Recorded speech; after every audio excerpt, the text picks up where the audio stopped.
37. Gloria a ti, Cristo.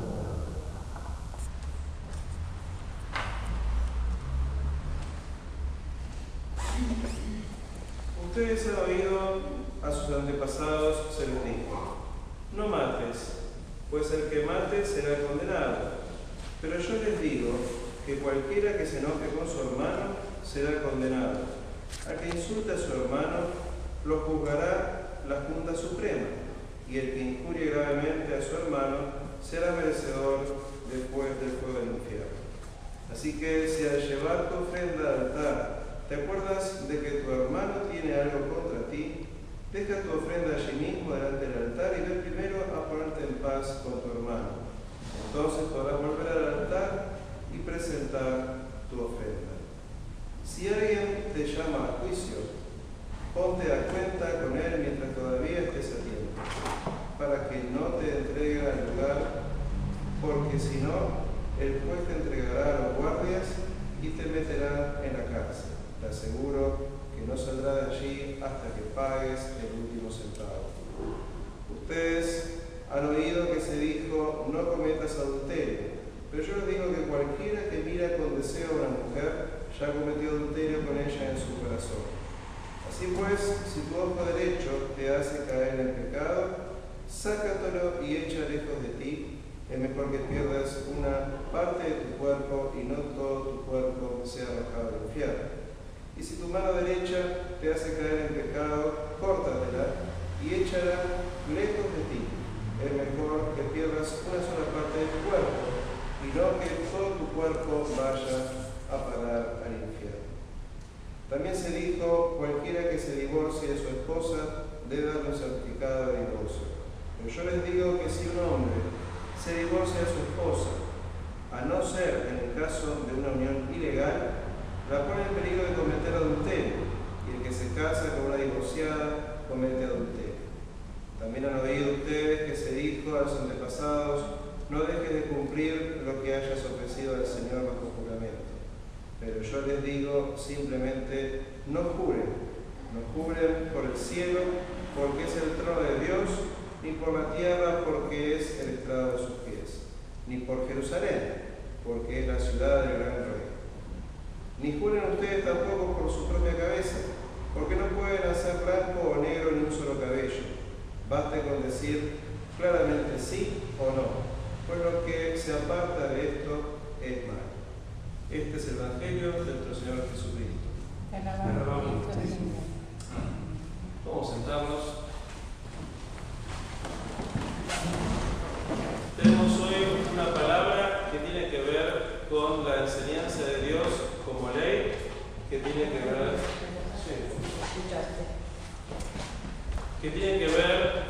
con la ley del Antiguo Testamento y la nueva ley en el Nuevo Testamento. Muchas veces leemos que en el Nuevo Testamento hablamos de la ley del Espíritu, la ley del amor, la ley de Cristo. Y en el Antiguo Testamento hablamos de una ley que tiene que ver con lo que hago, lo que no hago, lo que dejo de hacer. Pero Jesús, en este momento, en Mateo 5, está sentado en el monte, y es el famoso sermón del monte, que Jesús da un montón de prerrogativas, y lo que se ve es que él al Antiguo Testamento lo profundiza más, lo hace más exigente. Entonces dice, bueno, el Antiguo Testamento decía: no matarás, pero yo te digo que si vos decís tonto a tu hermano, es como si lo mataras. Entonces Jesús se hace más exigente, Jesús profundiza, Jesús quiere llegar a una perfección. Ahora, esto a nosotros no nos tiene que poner ante un problema. En la Biblia dice: ser perfectos como vuestro Padre lo es. Esta palabra perfecto, en realidad, significa llegar a ser maduros. Y todo lo que la Biblia nos dice es un camino. Entonces no es que a partir de ahora yo soy perfecto o no entro en el cielo. No, Jesús vino con la ley del amor, ¿sí? Ya ni siquiera en el Antiguo Testamento podían cumplir esa ley, ¿sí? Se decía, bueno, esto es imposible, que si vos cometés un pecado contra un mandamiento ya pecaste contra toda la ley. Ahora Jesús dice, yo no vine a abolir la ley, vengo a cumplirla. Pero también hay otros momentos en que Él dice, la ley se reduce en 2 mandamientos. Ama a Dios con todo tu corazón, toda tu fuerza, toda tu mente, y ama a tu hermano como a ti mismo. Estos 2 mandamientos, dice, abarcan toda la ley, la sintetizan. ¿Qué quiere decir entonces Jesús con esto? Porque en el monte, cuando Él profundiza la ley, se hace más exigente. Y cuando nos dice, bueno, toda la ley está metida en esto, ¿sí? Es menos exigente, es igual, Jesús no viene contra la ley. En el Antiguo Testamento escuchamos, bueno, hoy les digo que tienen 2 caminos. El de mis mandamientos es la vida. Ir contra mí y desobedecer, dice Dios, es la muerte. ¿Sí? Y así vemos lo tajante que es. ¿Sí? Ahora estamos en un contexto donde el pueblo de Israel está rodeado de paganos, donde el pueblo de Israel está rodeado de idolatría, de diferentes dioses con minúscula, falsos dioses. Entonces ahí hay una gran exigencia de sacar un pueblo como Dios quería y que no se copiaran de nadie que estaba al lado. Con el Nuevo Testamento esto cambia. ¿Sí? El Hijo de Dios ya está en la tierra. El Hijo de Dios sabemos que es nuestra cabeza, nosotros su cuerpo y nosotros tenemos el Espíritu Santo. Hay lugares que la Biblia dice el Espíritu Santo es tu maestro y te va a enseñar todo lo que necesitas. Esto algunas iglesias lo llevan al extremo y todo el tiempo tratan de recibir palabra de Dios y a veces uno se pregunta, bueno, pero esto está en consonancia con la Biblia o no. No importa, porque a mí el Espíritu me lo dice. Entonces tenemos que tener un camino medio. ¿Sí? Lo que me diga el Espíritu tiene que condecirse con lo que dice la palabra. Ahora, también leemos la Biblia que Jesús, Dios, es el Dios de las segundas oportunidades. Varias veces en la Biblia leemos, he venido a hacer nuevas todas las cosas.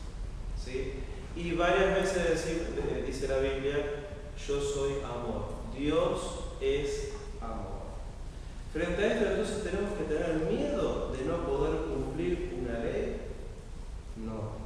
Entonces acá viene un gran debate, porque algunos están férreos en que no, hay que cumplir la ley, el Deuteronomio está vigente, y otros dicen, no, ahora, como dijo San Agustín, ama y haz lo que quieras. ¿Por qué? Lo de San Agustín no es una vivada, es algo muy profundo. Si realmente amás, y no vas a pecar. Si realmente amás, no le vas a hacer daño al otro. Si realmente amás, te vas a amar bien a vos mismo. Si realmente amás, no vas a ir en contra de la ley. ¿Y cómo es esto? Bueno, un gran ejemplo que yo ya creo que el año pasado, el año lo hablé, es el tema del divorcio. ¿Sí? Ahí el pueblo hebreo tenía divorcio y ellos libraban cartas de divorcio, pero la cosa era media machista. Las cartas de divorcio siempre iban de los varones a las mujeres, nunca al revés, ¿no? Entonces, inclusive había muchos abusos. Siempre se da el ejemplo de que un hombre podía darle carta de divorcio a su mujer porque no le gustaba la comida como la cocinaba. Entonces esto era muy extremo. Ante esto tan extremo, Jesús profundiza. Porque evidentemente si yo le doy la carta de divorcio a mi mujer por eso, y no la estoy amando, ¿no? Entonces, si recuerdo a San Agustín, ama y haz lo que quiera, si yo amo realmente no voy a hacer eso. Entonces, ¿qué dice Jesús? Ojo, a los antepasados se les dijo, pueden darle carta de divorcio, Pero yo les digo que el que se divorcia de su mujer está en peligro de cometer adulterio. Que se casa con una mujer divorciada comete adulterio. Como que la cosa sigue. Esto ha llevado en el razonamiento humano y de la Iglesia a muchos extremos. Hemos conocido casos en ciertas iglesias de pastores que le han dicho a la mujer o al hombre, mirá, tenés que ir a buscar a tu antigua mujer, a tu antiguo esposo, porque no tenés otra. ¿Sí? Pero ya está casada con otro, tiene otros hijos. Entonces no podés. Esto fue el caso también por mucho tiempo de la Iglesia Católica Romana, que recién no estaba hablando de la Iglesia Romana, estoy hablando de iglesias muy fundamentalistas, ¿sí? Que no estoy hablando de la romana. En el caso de la romana, ¿cómo lo resuelven? Y diciendo, bueno, nosotros no anulamos el matrimonio que pasó, lo declaramos nulo. Entonces nunca existió. ¿Sí? Pero a veces vemos que se declara nulo un matrimonio después de 15 años y con un hijo de 14. Entonces, ¿cómo nunca existió? Y por ahí lo declaran nulo. Yo conozco un caso, me lo han contado, el participante me lo contó, que lo declararon nulo por inmadurez psicológica. Sí, bueno, pasaron 15 años y llegó un hijo. La iglesia evangélica normalmente, ¿qué hace? Y bueno, es un tema pastoral. El pastor o el obispo se encuentra con los dos y indaga, investiga y trata cada caso personalmente. Entonces le dice, no, el casamiento es para toda la vida. Eso lo digo desde el púlpito. Pero cuando encuentro un matrimonio que necesita reconstruir su vida nuevamente, lo trato pastoralmente. Entonces las iglesias han dado sus soluciones. Una iglesia como la romana ha dado su solución más lógica o filosófica. Entonces dice, bueno, no, esto lo declaramos nulo, nunca existió. Entonces tiene una solución. La iglesia evangélica dice, no, bueno, nosotros lo tratamos pastoralmente y como Jesús es Dios de las segundas oportunidades, como el pecado, una vez que cometemos el pecado, pedimos perdón, somos libres. Y como se da el caso, por ejemplo, el mismo Jesús dice, no, en caso de infidelidad puede ser la separación, ¿no? Lo que pasa es que este es otro tema también para discutir. Pero lo que quiero decir es que lo que dicen los comentaristas, no lo digo yo, lo importante es el espíritu de la ley. Lo importante es que la ley sirve al hombre. Ojo, que la ley no sirve a Dios. Dios no necesita ley. Él puede vivir tranquilamente sin ley, obvio. El que la necesita somos nosotros. Entonces, ¿cómo miro la ley del Antiguo Testamento desde el Nuevo? Con amor. Me fijo en el espíritu de la ley. ¿Sí? Porque si no, habría cosas que no lo puedo resolver. Esas iglesias que dicen, no, usted vaya a buscar a su esposa.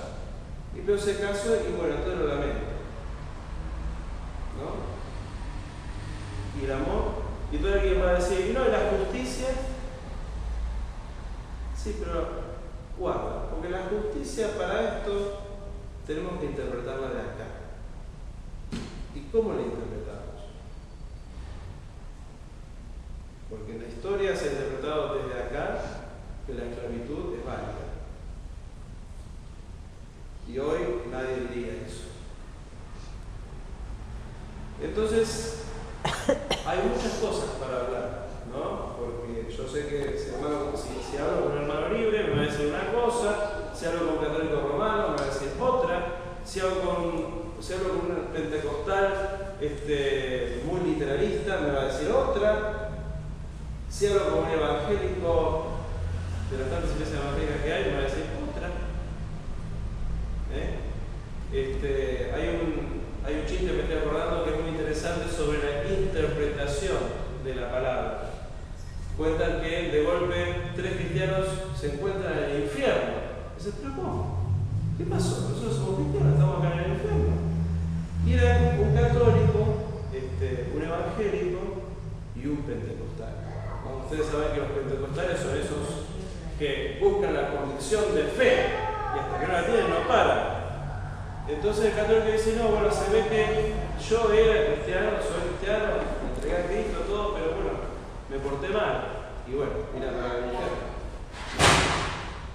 El evangélico era uno de estos que acepta la predeterminación y dice, no, bueno, yo era de Cristo,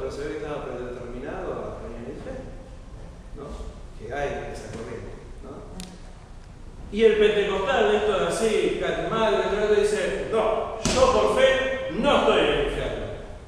¿No? Entonces, la interpretación. Qué importante es cómo interpreto yo la palabra. En definitiva, hermanos, yo creo que hay que quedarse tranquilos, hay que vivir el amor. Nadie cuando se casa piensa en divorciarse. ¿Sí? Nadie cuando se entrega a Cristo piensa que va a llevar una vida de sufrimientos porque voy a cumplir una ley. No, el cristiano es alguien jovial, el cristiano es alguien alegre, el cristiano está lleno de vida, ¿sí? Y no está con un pie encima, con la espada de Damocles. Así que quiero quedarme un poco también con la palabra que leímos del Nuevo Testamento, 1 Corintios, que Pablo siempre hace esta división. En un momento dice, les he hablado como seres humanos, porque todavía no entendían las palabras de forma profunda. Entonces les tuve que dar palabras como si fuera la leche de un niño, pero no les pude dar alimento sólido. Y después dice, porque el alimento sólido viene con el entendimiento del Espíritu. Hay cosas que uno no las puede entender ni las puede hacer hasta que el Espíritu que trata con uno, el Espíritu Santo, hace ese clic adentro nuestro. Entonces hay que relajarse. Porque Dios es amor, y Dios es perdón. Entonces hay cosas que las vamos entendiendo de su mano amorosa, caminando. ¿Sí? Y nadie va a ser, ningún cristiano creo, va a ser un pecado a propósito. Un cristiano que realmente se entregó a Cristo, ¿sí? Sino que bueno, le va a salir así, por ahí lo piensa, la conveniencia, que esto que lo otro, después se arrepiente, ¿sí? Eso es lo que esperamos, ¿no? Entonces, caminar con tranquilidad, ¿sí? Estamos en la etapa de Jesucristo, la etapa del amor, la etapa del perdón, ¿sí? Y ya bastante nos damos con látigo a nosotros mismos, como para buscar acá cómo castigarnos más. Acá tenemos que buscar la esperanza, la salvación, el amor, ¿sí? lo que nos dé paz, esa paz que va más allá de todo entendimiento. Entonces, y cada persona tiene su historia y las cosas se tratan así, a nivel personal. Entonces, tendemos hacia un ideal, que es la maduración, tendemos hacia la exigencia de cómo vivir, pero siempre con amor. Si tratamos con amor a otros, ¿por qué me voy a castigar a mí?